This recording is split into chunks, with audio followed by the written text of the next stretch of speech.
Okay, good morning, friends. Yesterday we have started this unit one. In that, the chemical thermodynamics is there. This unit one is having the two lessons. One is the chemical thermodynamics, and the second part is of the chemical calculations. Out of this, we are first of all dealing with the this particular part one chemical thermodynamics. As you all should aware about this particular thermodynamics, it is nothing but a branch of the science which deals with the study of the relative energy. Okay, in terms of the that particular, you can see that whatever the energy is there that may transfer or they that may absorb, that can be studied in this branch. Here the you can see. Then the chemical reaction. What is a chemical reaction? You should aware about this always. A chemical reaction. Chemical reaction. Any whenever we are going to take the reactant, when reactant react with each other, they gives the formation of the something different product, and such a process is nothing but the reaction. It is also called as it is nothing but the rearrangement of the atoms from one structure or configuration to the another. They are also called as the reaction, and they are accompanied by the change in energy. Always the energy is required to do the work, that you should have to remember. Means any changes is going to happen in the particular reaction that due to the energy change. Then that a chemical reaction either liberate heat or may absorb the heat. Then the thermodynamic terms, we have to see system. System is nothing but a part of the universe under the consideration or say study. Example is given, the chemical reaction in the beaker, that that is called, we can call it as a system. Then surrounding, the part of the universe other than the system is called as generally the surrounding. Boundaries, the that particular part of the universe, or say the line, or say you can say when we divide this surrounding and the that particular system by the particular means, that is called as the boundaries.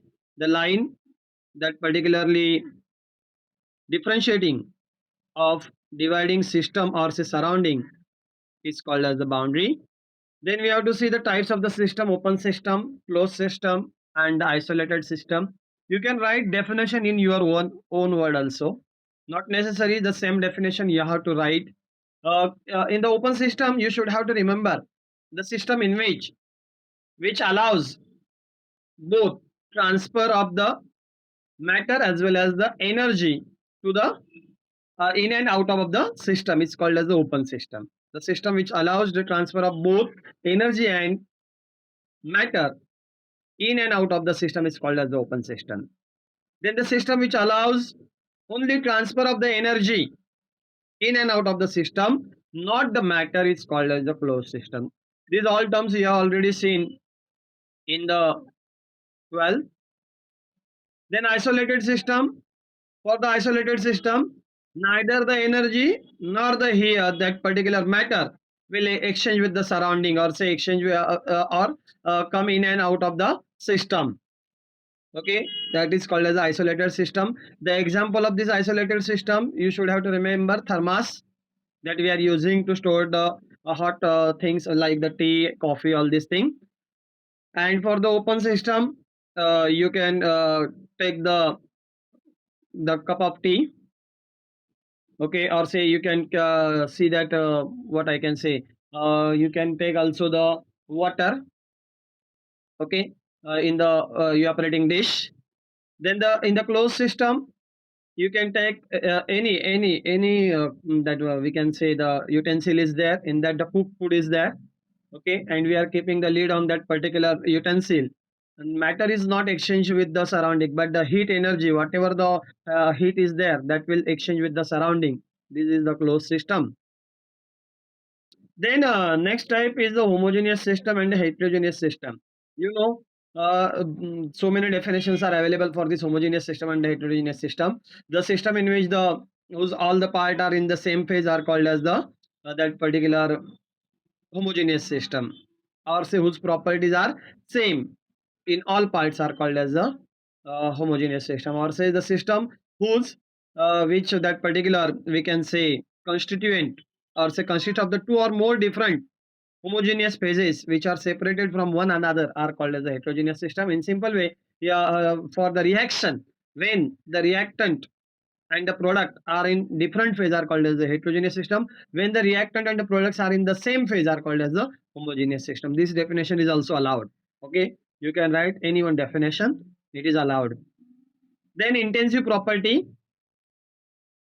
These intensive properties are nothing but such a thermodynamic properties which do not depends on the amount of the matter is called as the intensive property. Example is given: boiling point, melting point, density, color, hardness, that then the odor, surface tension, viscosity. These are the intensive properties that you have to remember in the exam for the MCQs purpose of use. It is very much important.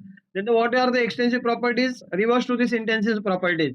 The properties, thermodynamic properties, which depends on the particular that mass or say amount of the that particular matter is called as the extensive property. Example is given to you: the volume, mass, weight, length, density, temperature. Okay, these are the example. Few examples are there. Then the two extensive properties can be made intensive by dividing it. Extensive property can be made intensive by dividing the two extensive properties. Example, simple example is the density. Density is nothing but the mass upon volume. When we divide mass by the volume, then we will get this density, right? And that's why density is the intensive property, whereas mass and the volumes are the extensive properties. Mass and the volume, these are depend upon the amount.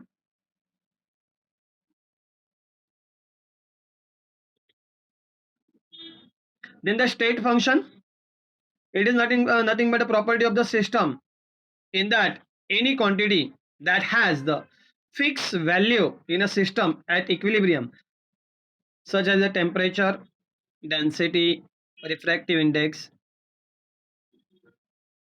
if the system changes from one equilibrium state to another, then the property change depend on only two state and not on the manner. What is very much important is that they are only depend upon the one state to another state, not on the how we are going to reach to that state. Okay, that called as the state function. The dependence of the properties in equilibrium state and not on a process, then these functions are known as the state function. Okay, then path function. In that we have to first of all talk about the process. Process is nothing but the change in the state of the system over time, starting with the definite initial state to the ending with the definite final state. It is called as a process. Then process is defined by a path which is continuous. In this particular, in sequence of the this particular consecutive state, in sequence of the consecutive state through which the system passes, indicating initial state, intermediate state and the final state, the process has direction along the path. This process has a direction along the path. Path is means what? It is very much important. Path dependence means, say if we have to reach to the Mumbai, then how we are going, that is depend upon the path.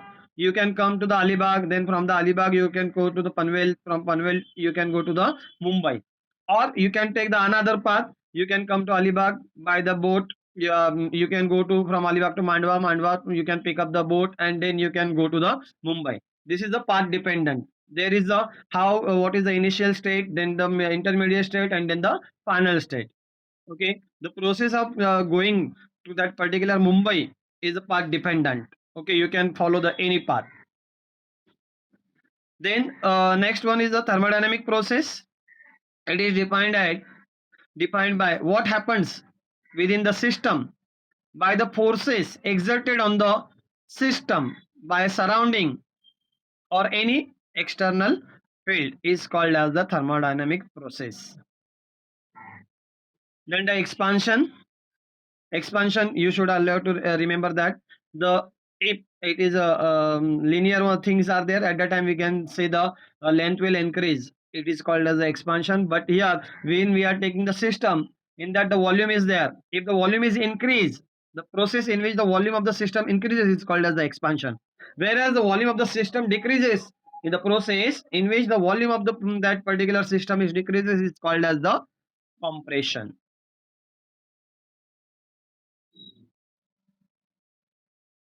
Then next, isothermal process. It is nothing but a process in which the temperature of the system remains uniform and constant. You have to note this thing. Isothermal. Thermal means temperature. Okay. Isothermal process is nothing but the process in which the temperature of the system remains uniform and constant. Then the isobaric process, bar is nothing but a unit of the pressure, means the process in which pressure of the system remains constant. Then the isochoric process, core is nothing but the volume. Okay, that's why it is a process in which the volume of the system remains constant. Very simple definition these are. Then adiabatic process, it is a process in which there is no heat exchange, means heat energy is constant, Q is equal to 0. This is called as the adiabatic process. Then the heat is nothing but the transfer of the energy by the thermal motion. Then what is the temperature? Temperature is nothing but a measure of hotness and coldness of the object. We are just going to note how it is cold and how it is hot, that we are going to measure with the help of the thermometers, and it is called as a temperature. These are the basic terms which are very much important as far as the chemical thermodynamics is concerned. You already seen the terms in the 12th, because the one chapter was there, thermodynamics, in the 12th itself. Then a very much important part is the zeroth law of thermodynamics. In the subjective question, the question is fixed on this particular zeroth law of thermodynamics. What is the statement of this particular law that we can see? If the two thermodynamic system, let's say the A and B, they are in the thermal equilibrium independently, then they are brought into thermal contact. Either there will be the flow of heat from one system to another, or no exchange of heat will be there. In this case, the two systems are said to be in thermal equilibrium with each other. What is given very much important, that is that if the two thermodynamic system A and B, they are independently in thermal equilibrium with each other, but they are brought in thermal contact, either there will be flow of heat from one system to another, or no exchange of heat will be there, right? Then in this case, the two systems are said to be in thermal equilibrium with each other. Then same treatment given to the other system. If there is a thermal equilibrium between B and C, then symbolically it is represented as A is in equilibrium with B, and so this is the equation number 1. Then B is in equilibrium with C. Okay, you can see here A is in equilibrium. A is in equilibrium with B and B is in equilibrium with C. Then from equation 1 and 2, you can see, we can write down, if this A is in equilibrium with the B and if B is in equilibrium with C, then automatically A will be is in equilibrium with the C. This diagram you have to draw. This is the 3 marks question when the subjective exam will be there. Very simple, that thing is there. Okay. This only zeroth law of thermodynamics given the thermal equilibrium for the system. Okay, this law gives the idea about the thermal equilibrium of the systems. When the multiple systems are there, then how they can come in thermally contact with each other, that's said by this particular law. This is about the zeroth law of thermodynamics. You have to go through this notes. What I think so. You have written already these notes. Please go through this part. If you are not getting anything, you can ask. We will stop here. Thank you.